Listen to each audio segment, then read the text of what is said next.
do that for now. There we go. And I'll hand over to Ampis and to Silvio. Take it away. Thank you very much.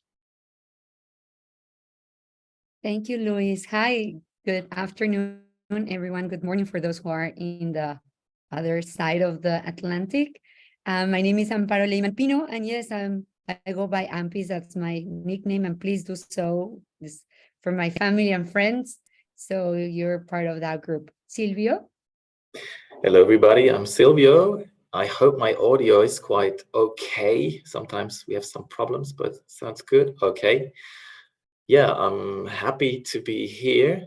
I'm quite nervous, actually. I see so many of you, but I also know so many of you from Excite or other meetings, so I'm gonna get okay. So Ampis and me, yeah, we're gonna talk about our collaboration, the Swiss Science Center Technorama, where I'm the head of we call it visitor service. So all the people working in the exhibition, and our work together with Ampis and Yellow Cow Consulting.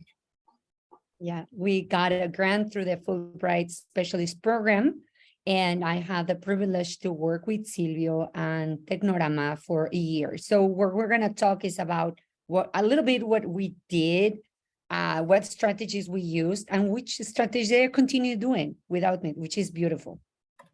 So this is us, very good-looking people. And then what we would like to start with is saying that we started this process with training and learning.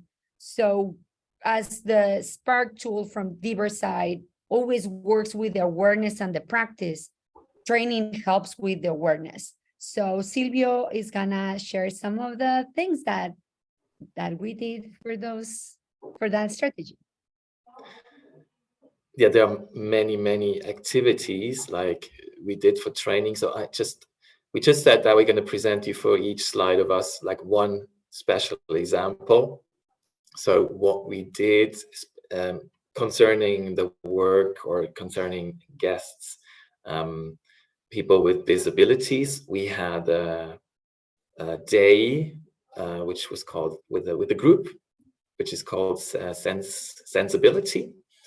And I should just show you a picture here.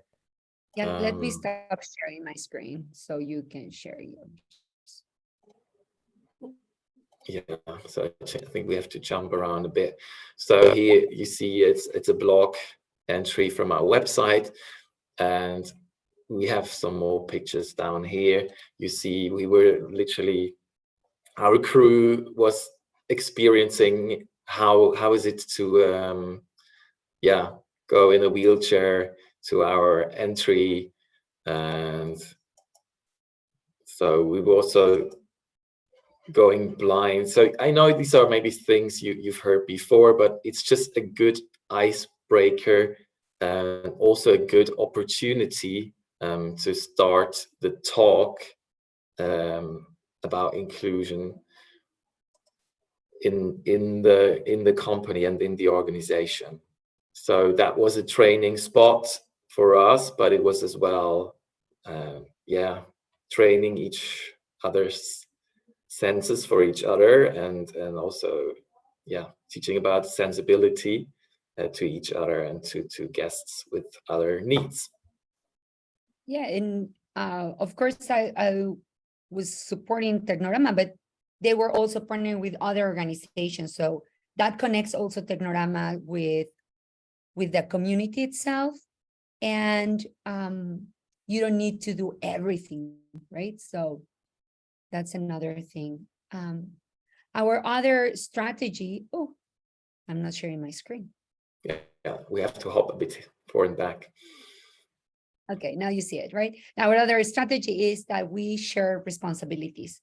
It was a project that we were not carrying it, only the two of us. We had to organize all our colleagues at Technorama to be part of it. So I'm gonna stop sharing my screen so Silvio can share some ideas.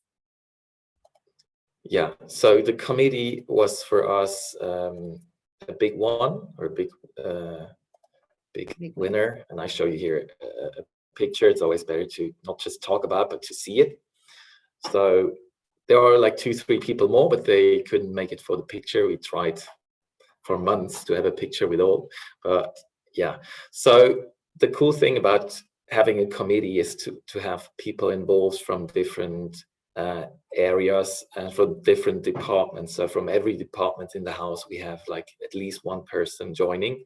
So which means when we have projects, things going on, we always have ambassadors of the inclusion committee in the projects involved in just some way. And the people will say in the process, oh, did you think about, they have this inclusion goggle, which is just cool to have, and that we can share with the committee. Yeah, and it was voluntarily. It was open call to people to be part of, and it was some people from certain departments were not present, and they were like, "We should send someone from our department," and then they raised their hand. So that's also something that I really liked about this process. I'm gonna share my screen again, because the next strategy is to have clarity on the things you can change, right? We triage a lot of ideas of coming from the Spark tool of the start, stop, and continue. And we identify like which ones are easy, fast, small wins that can build trust and that make people see that change is possible, that things are really changing, that we're not just talking about, oh, let's do things, that something happens in the organization. So yeah, I don't even have to share something. You can stay. I have to share 3 little things with no pictures or so. So like literally the low-hanging fruits, you know, on the clarity, you can change things. I think that's really important. So 3 very small examples for us was we examined our labs, you know, like the workshops we have, and we said, oh, which workshops are already good for people, for different groups we did not kind of advertise yet, but actually we could just say, oh, this one is really good for people who like to have a quiet time, you know, in the autism spectrum maybe, or people who cannot, let's say, it's a picture only workshop. So you have reading is not necessary. For example, like these things that we just said, oh, we already have it. We just have to announce it and to make it public. So the second example I have is toilets. We already had like 2 gender neutral toilets. That they are there, but they are just not assigned to there. We don't have the real signage, so people think, oh, it's a gender neutral bathroom. Or also a small win was just cutlery in the restaurant for people with motor disabilities or children.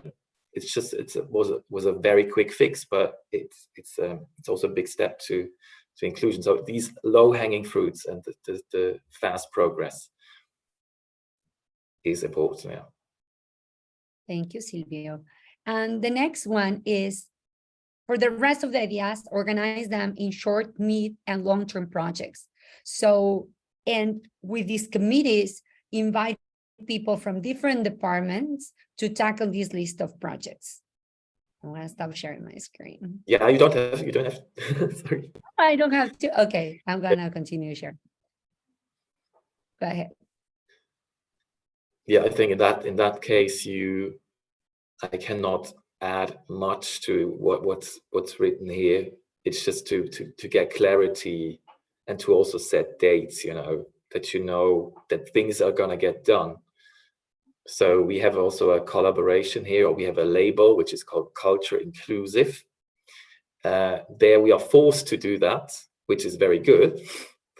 Maybe you can force yourself in some positive way to come up with a plan, because we had to do a 4-year plan in the collaboration with Culture Inclusive. So we were forced to think at least 4 years into the future concerning all the inclusive work. So I highly recommend that to each and every one of you to go into the future 4 years short, mid, long terms, or like even further, you know, like decades and beyond.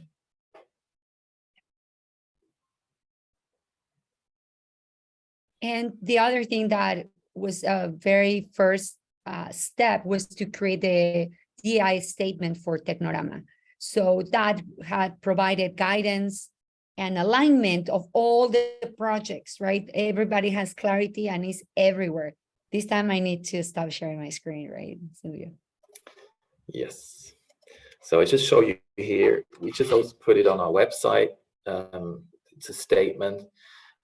It's written down here. You can see it. It should be also. I have it now only the German one. It's also available in other languages. And we also did a video, so where we had people working out, just just kind of reciting the statement in their own language, split it up to have it even to have that even more alive, or to bring it more to life. And the process for that statement was already very important for us, but because it was not just like one person writing it and just putting it on. The committee did it together, like a small group, and then we did a bigger group consulting, and then we also went out into the exhibition and showed it to all our other co-workers. They could come by. We had like a stand, like, you know, like at Excite, you have your stand. People can come by and talk about the statement, give your feedback, and also the guests. So already the process of the statement started a process of growing consciousness in the organization, but also for the people visiting our place. Yeah, a lot of conversations were created because of the statement, and discussions like water cooler discussions and, oh, what do you think? And when I was in house, I was stopped like, hey, but what about this? I'm like, oh, that's a good point. Why don't you tell the committee? Oh, but what about this? So it really created metacognition, or thinking further. And of course, because you're creating change, communicating everything you do in every step of the way, internally and externally, is so crucial for the success of the project. So do you want me to stop sharing, Silvio? I think I just can take over, you know, like this. Oh yeah, take over. I like that.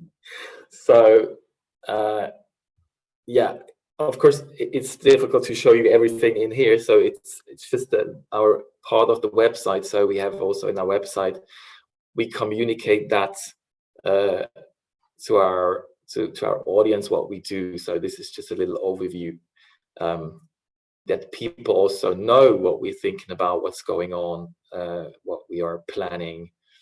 And this one here, this the blog here, it's actually an internal and also an external way of communication. We also communicate internally with these blog entries. So it's a communication in both ways. What's going on? So like this page is standing for the communication that we do. Yeah, the more people know what you do, the more they talk about, and the more they become purposefully or not purposefully, like advocates for the thing, because their mind starts to grow, like Amparo said, the mindset and the consciousness. That's really, really important. Yeah. And then assign, or one another strategies to assign or hire a head of inclusion. As things get more complex and bigger, right? It started with Silvia and I thinking, then creating a committee, then all the training, and then the projects. It's a job in itself. So I'm super happy about that, Silvio. So please take it over. Do you want to take over? Yeah, I do. It's also a blog entry here. So we have now Simone. Unfortunately, she couldn't be here today. So otherwise, even her, like, she would have done it. So her and her dog, Basinga, they work here since September. And yeah, she's the new head of inclusion, and she's working 40%, which means she has like 2 days a week completely dedicated to the inclusive work in different areas, since we also see the inclusion quite broad here. Yeah, so she has lots of experience in the work. She herself, she says I'm an autist, or she's in the autism spectrum, and yeah, but that was not kind of, yeah, it just happened to be that she is. It was not for us a must or not a must or so. It's just cool. What we really love is that she is here and she is really fully focused on this work, because I did it before myself, leading this project, but I have lots of other things to do.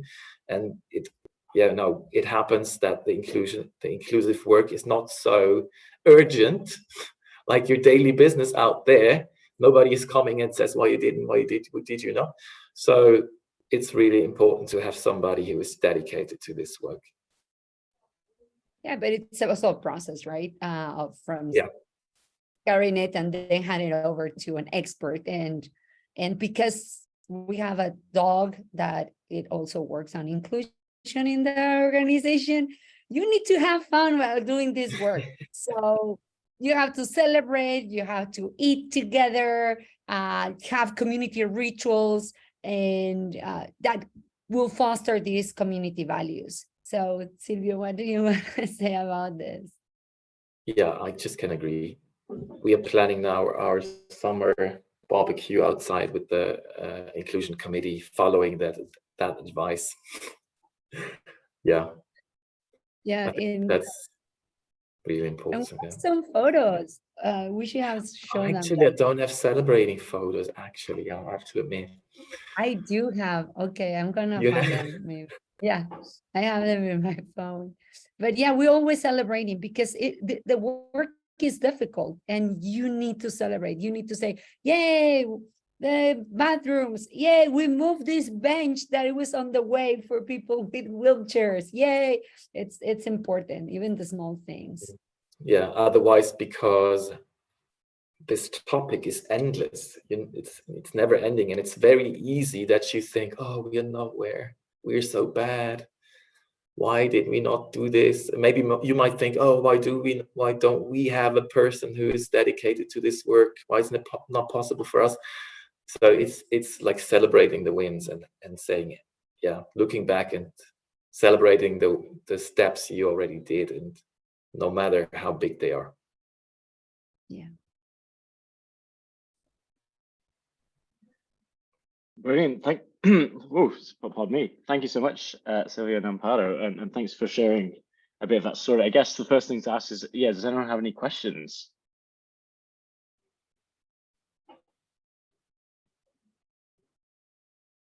Christina has one.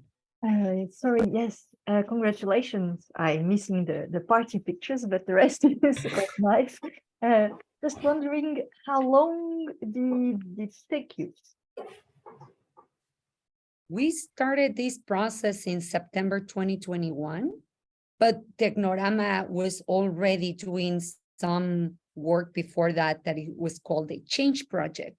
So there were some warm up there, but I started with Silvio, like this process of inclusion very intentionally in September 2021. So 2 years and a half. Sorry, a year and a half, right? It's year and a half, yeah. Year and a half. Yeah. Year and a half. Brilliant. Piotr. Thanks, Lewis. Yeah, you pointed out at the beginning that I'm always going on about governing bodies and trustees, and I'm sorry to be boring again. But first of all, congratulations to the speakers. You've done an awful lot, and I think your communication of what you're doing is splendid. I was particularly interested in what you said about having short, medium, and long-term plans, and the inevitable thing that I'm going to say about long-term plans is the only way you're going to be able to sustain it is if you have full support from your director and your governing body or your trustees. Now, you didn't mention those at all in your talk. So I just wondered, you've done a lot, so there must have been involvement. Can you tell us a little bit about whether you had, what sort of support or involvement or problems or negotiations you had with the director and with the governing body to bring them on board? Yeah, concerning that, I know also from talks or so that in some organizations that's a tough topic, because maybe directors think, we just do what we have to do to fulfill it, but they don't see the meaning in it. So there are I think there are two broad categories. Like one is your director or your board is supporting you in that work, which is the best case. And for us, it was that case. So that our director is very open to that topic, even also started it. So that's one case. And the other case is, they are not, or they're more suspicious. So in that way, you just can, maybe the financing or to get the time is more difficult, but there, I think the process is through work to help raising the awareness for that, also in the directing team and in the board. I think that's the only, that there are always different possibilities, but that what can happen, people have to come to see, oh, the work is important. I learned something I didn't know before. So also directors can learn. Sorry for all directors and boards, to grow their the worldview, like we all did. There was a place we didn't know what inclusion is. We all could learn about the topic and what it is, and we learn every day more and more. And I think we have to do everything that our boards and directors also get the chance in a good way to get through that learning process, and not with force people to see something. Yeah, and I have here two things that also happen. One is this label that Silvio spoke about, that is called the Cultura Inclusive. So there's pressure from the state to have it. And on the other hand, they have a strategic plan that had a paragraph saying, oh, we want to be this. So how can we get there, right? So the pitch to the director is like, I can help you, right? We can help you get there. So let's work together. But for me, it was just like pushing the swing, and they are continue doing it on their own, which is really great. Seriously, I stepped down, and I hope I can be just an advisor, but they're doing the work. They learn how to do it, and they're continue doing it, which is very nice. And there's a question in the chat. Technorama is 150 staff members, right, Silvio? Yeah.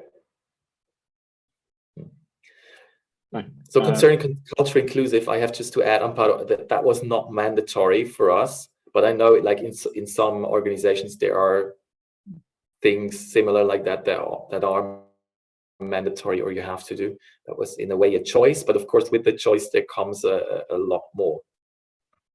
Yeah, exactly. It's also the thing about selling, if your director likes to have this label because it's cool and it sells your organization, and then start it out of that purpose and do the necessary work with it. Thanks, Silvio. And certainly, Piotr, it's not a bad question at all. It's an important one, so good to raise it. We've got two more questions, and then hopefully we'll get to breakouts with Robert and then Mariana. Hi, how do you work with role models, and who gets to meet who and who's working with different things? This is something that's been on my mind lately.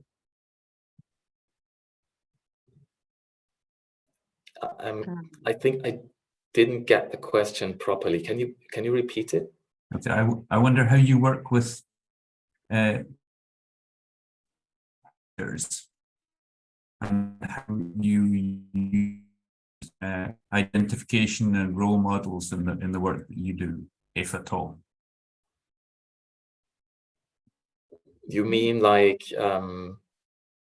that what people do, that they can like say, oh, he's a role model for how to talk to these people or to these groups, or to be open in the. I'm thinking of including people in that they recognize that the people that they're meeting, that there's staff, that people that are involved in science, for example, are people like them or not, and how important these aspects are. Like the diversity of the staff to reflect the diversity of the society. I have to say that Technorama has a lot of opportunities from the place that they're located. There are people from many places in Europe or in the house. And the statement that Silvio was about to share, or was sharing, of the different languages reflects that. We did have a training to acknowledge and reveal how diverse the organization is in itself, right? In many levels, it could be gender, culture, age, proficiency, etc. But there's also intentions to be open to hire the best talent, no matter the background. But Silvia, I will let you lead this part. So yeah, you were talking about like the securing also diversity within the organization, right? Mm-hmm. That Yes. was that also part of the question? So Yeah. Well, that's it. That's it. Securing diversity in the organization looks like an easy way of fixing the inclusion aspect, and I don't think it necessarily is. And I wondered how you've been thinking of it.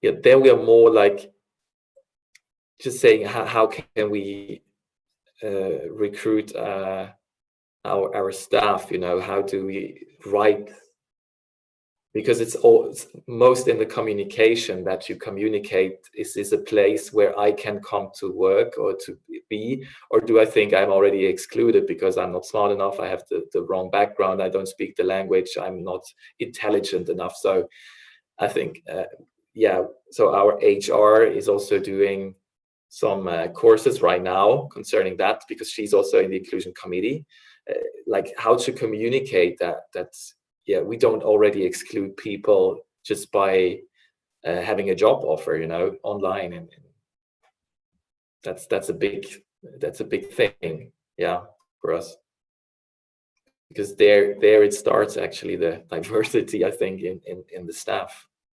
It's the first hurdle. Yeah. Thanks, Silvia.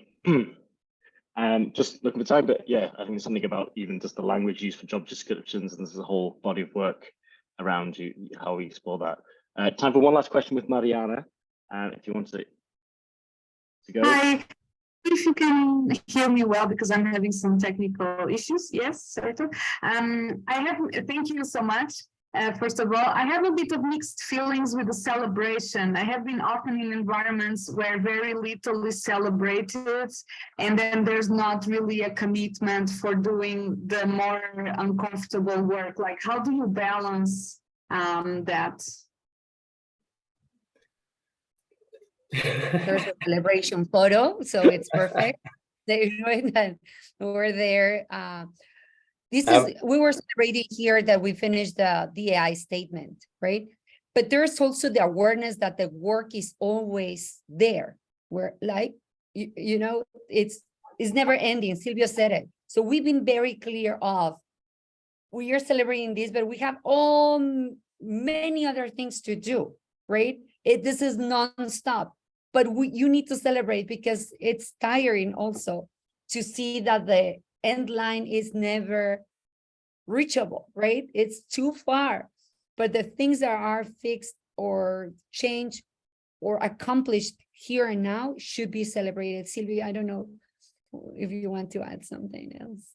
Yeah, in that case, I think celebrating is also one way to cope with and not being overwhelmed by what is all to do, and to think it's never ending. So it's in a way also something that's really psychologically helping to bear this task and to to deal with the fact that you're never finished, and that there's always more to do than you already did. Yeah, and we were also very adamant of telling people, you need to contribute from your place of power and influence.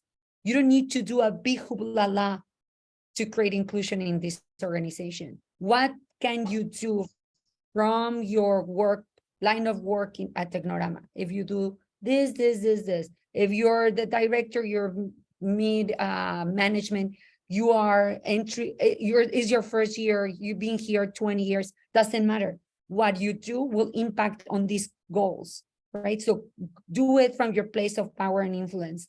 Do it from your line of work. How can you do it in an inclusive way? How can you contribute to perpetuate this statement? How can you do it to erase barriers? We've been talking about a lot in the training zone. What are the barriers? What are the barriers? So that's where people focus, and you need to celebrate those, right? So that's part, and it's a very fun place to I miss you. Yeah, and maybe it's also a cultural thing, you know, Switzerland, we like to work hard. So we have to train a bit to celebrate a little bit more. So it's good for us. To have a Mexican to be like, let's celebrate, yay! Awesome. Well, thank you so much. Obviously, there's clearly time for more questions and to pick up and reflections, but thank you so much, Amparo and Silvio. I'm going to open the breakout rooms. I think it's good for us to kind of talk about this and reflect on this, maybe in our own work a wee bit more, but some of those tensions and some of those challenges around, staff inclusion and that balance point, hopefully good to talk about. So I put everyone in random rooms. I'm going to open those rooms now. I think we can hopefully get at least 10 minutes, maybe 12 minutes. And then we've got a couple minutes in the room together just to kind of do a final reflection. So yeah, enjoy your talks.